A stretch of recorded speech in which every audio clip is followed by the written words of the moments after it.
Good evening students. चलिए इस video के माध्यम से अब हम लोग अपने पॉइंट को आगे बढ़ाते हैं। एक आदर्श विद्यालयी दर्शन वास्तव में वह है जो सभी छात्रों को अधिगम का अवसर समान रूप से प्रदान करती हैं,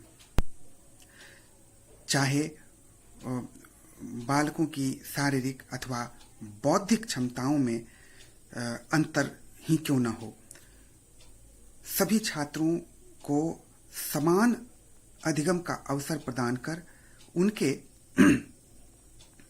सर्वांगीण विकास के लिए आदर्श विद्यालयी दर्शन हमेशा प्रतिबद्ध नजर आती है।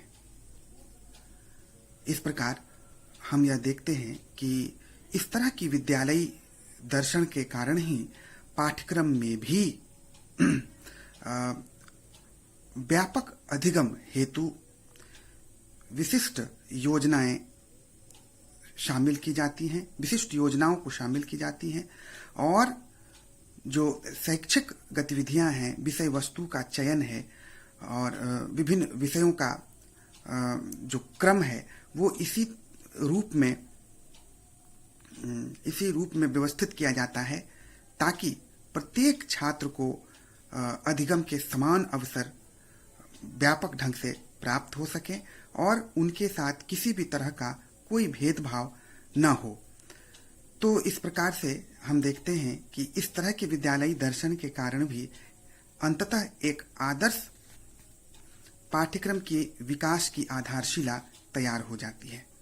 चलिए इसी को अंग्रेजी में भी मैं आपको करके बता देता हूं कि an ideal school philosophy is that which believes in providing equal opportunities of learning to all the students whatever be their physical और mental efficiency. Full stop. An ideal school philosophy always believes to provide similar kinds of opportunities to all its students.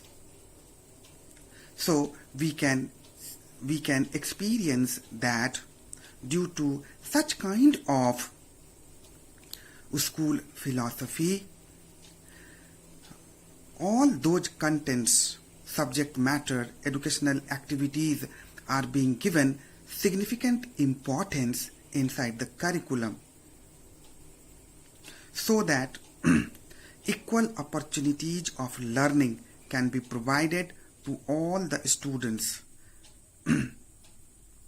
So we can understand that how the ideal school philosophy plays vital role in developing an ideal curriculum at the end. चलिए अब हम लोग दूसरा point को discuss करते हैं। तो पहले आपको हिंदी में करके बताते हैं। चलिए लिखिए, ध्यानपूर्वक सुनेंगे और आप उसको लिखते भी चलेंगे।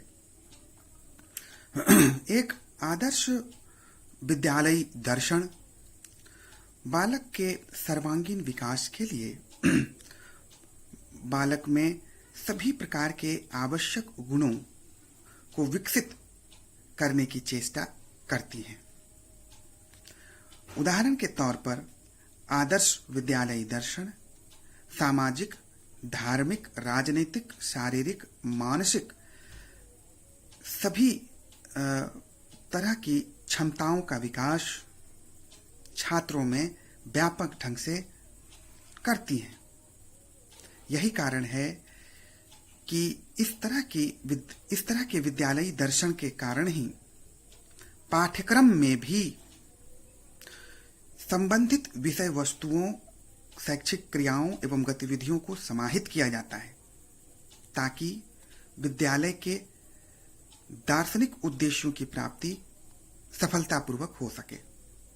इस प्रकार इस बिंदु से भी यह स्पष्ट होता है कि विद्यालय का दर्शन निश्चित रूप से एक आदर्श पाठ्यक्रम के विकास में सहायक है। An ideal curriculum an ideal school philosophy is that which provides ample opportunity to do all-round development of the students. An ideal school philosophy always gives priorities to develop social, spiritual, political, physical, mental efficiencies within the students. So, we can understand that it is actually the school philosophy due to which all the related subject matter, educational activities, educational programs, etc. are being included inside the curriculum so that the basic objectives of school can be obtained with the help of the curriculum. So we can understand that school philosophy definitely plays important role in developing an ideal curriculum. चलिए अब next point को आगे बढ़ाते हैं. एक आदर्श विद्यालयी दर्शन वास्तव में छात्रों के चारित्रिक एवं नैतिक विकास के लिए प्रतिबद्ध नजर आती है. यही कारण है कि पाठ्यक्रम का निर्माण करते समय उन सभी विषय वस्तुओं, शैक्षिक गतिविधियों, शैक्षिक क्रियाओं इत्यादि को पाठ्यक्रम में शामिल किया जाता है ताकि छात्र का चारित्रिक एवं नैतिक विकास आदर्श ढंग से किया जा सके. इस प्रकार विद्यालयी दर्शन के कारण ही संबंधित विषय वस्तुओं एवं तत्वों का समावेश पाठ्यक्रम में हो पाता है, जिसके कारण अंततः आदर्श पाठ्यक्रम का विकास संभव हो पाता है या आदर्श पाठ्यक्रम का विकास सुनिश्चित होता है. An ideal school philosophy is that which always believes in fact, which always believes or which always gives preferences to do effective character formation and also to do ideal moral development of their students. So, to fulfill this specific objectives, philosophical objective, related subject matter, educational activities and educational programs etc. are being selected inside the curriculum so that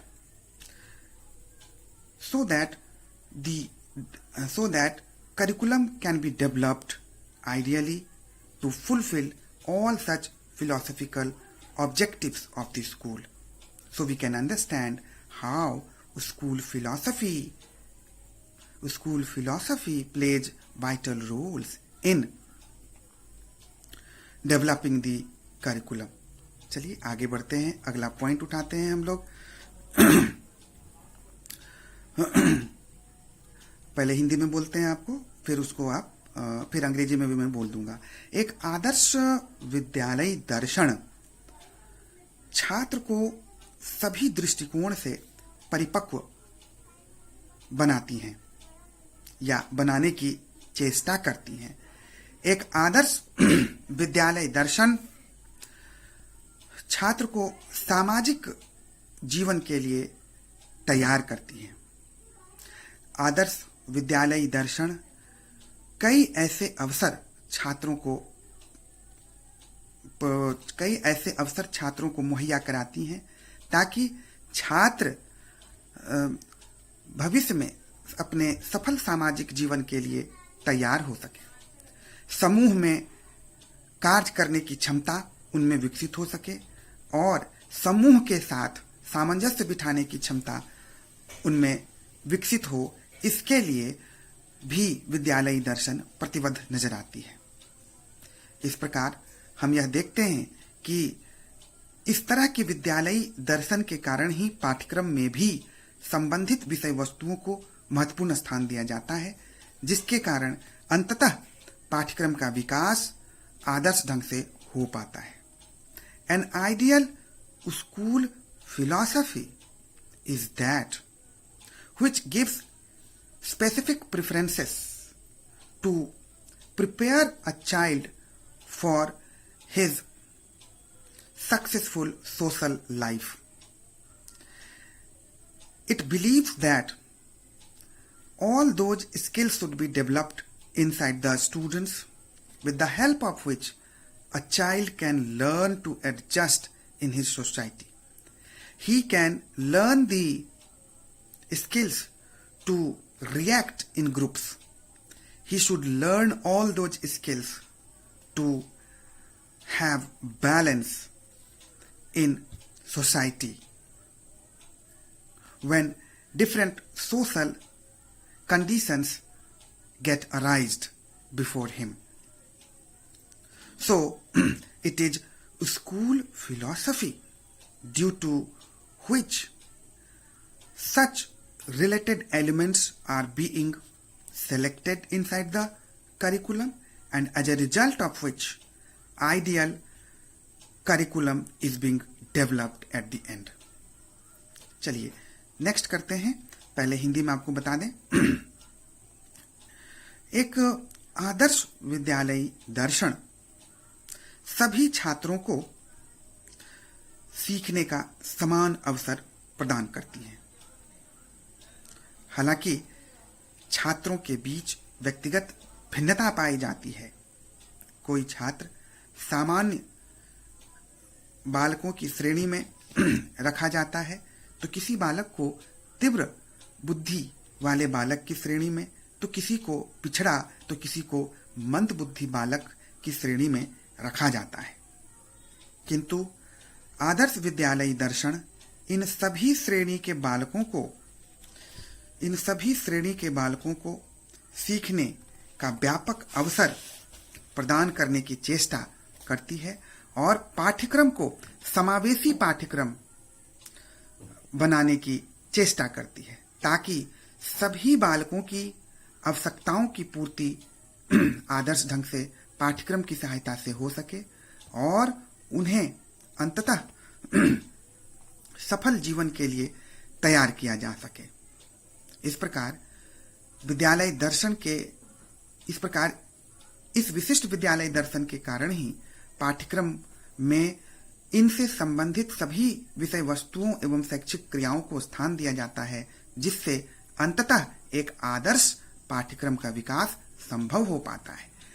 An ideal school philosophy always gives preferences to have that kind of environment in which different categories of students can get equal opportunities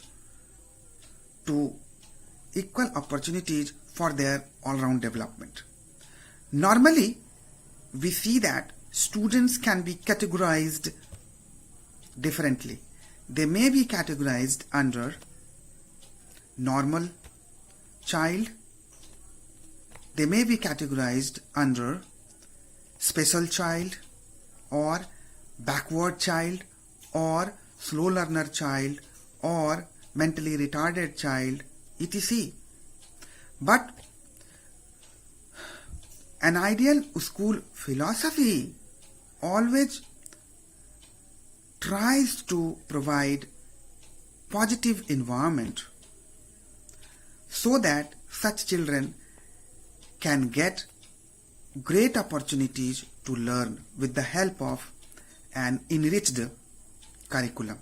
So, all such related elements, subject matters, educational activities are being included inside the curriculum so that the ultimate need or necessities of these different children can be fulfilled successfully with the help of an ideal curriculum. So we can understand how the school philosophy actually provides great opportunities, how the school philosophy actually plays significant role in developing the curriculum ideally. उम्मीद है आप लिख पा रहे हैं. चलिए आगे बढ़ते हैं. अब अगला पॉइंट फिर हिंदी में करेंगे पहले, उसके बाद फिर हम आपको उसका रूपांतरण करेंगे. एक आदर्श विद्यालयी दर्शन इस तथ्य पर विशेष रूप से बल देती है कि विद्यालय के अंदर एक छात्र और एक शिक्षक वास्तव में सबसे अधिक एक दूसरे से प्रभावित होते हैं और सीखते हैं. विद्यालय के अंदर एक शिक्षक कम से कम 6 घंटे अपने विद्यार्थी को पढ़ाता है, विद्यार्थियों के संपर्क में रहता है. और यदि हम वर्ष में देखें तो सामान्यतः कम से कम 1000 घंटे वे अपने विद्यार्थियों के सानिध्य में रहते हैं और उन्हें सीखने तथा सिखाने का कार्य करते हैं. इसलिए यह आवश्यक है कि विद्यालय में वे सभी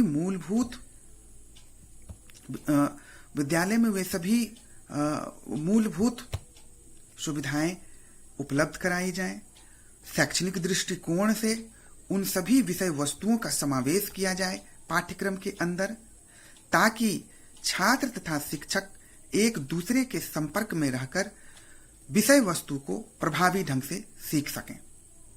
पाठ्यक्रम का निर्माण करते समय, पाठ्यक्रम का विकास करते समय भी इस बिंदु पर विशेष रूप से ध्यान दिया जाता है. पाठ्यक्रम में विषय वस्तुओं, शैक्षिक क्रियाओं का चयन इस ढंग से किया जाता है ताकि शिक्षक छात्र के संपर्क में रहकर विषय वस्तु को प्रभावी ढंग से स्पष्ट कर सकें और पाठ्यक्रम को आदर्श ढंग से विकसित कर सकें.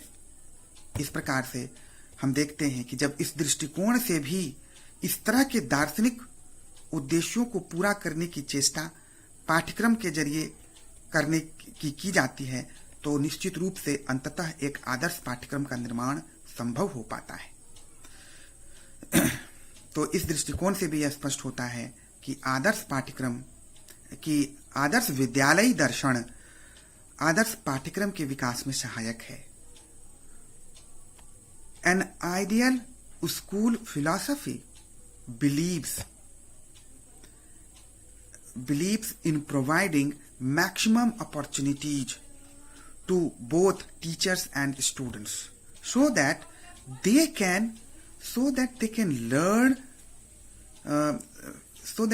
learn ideally.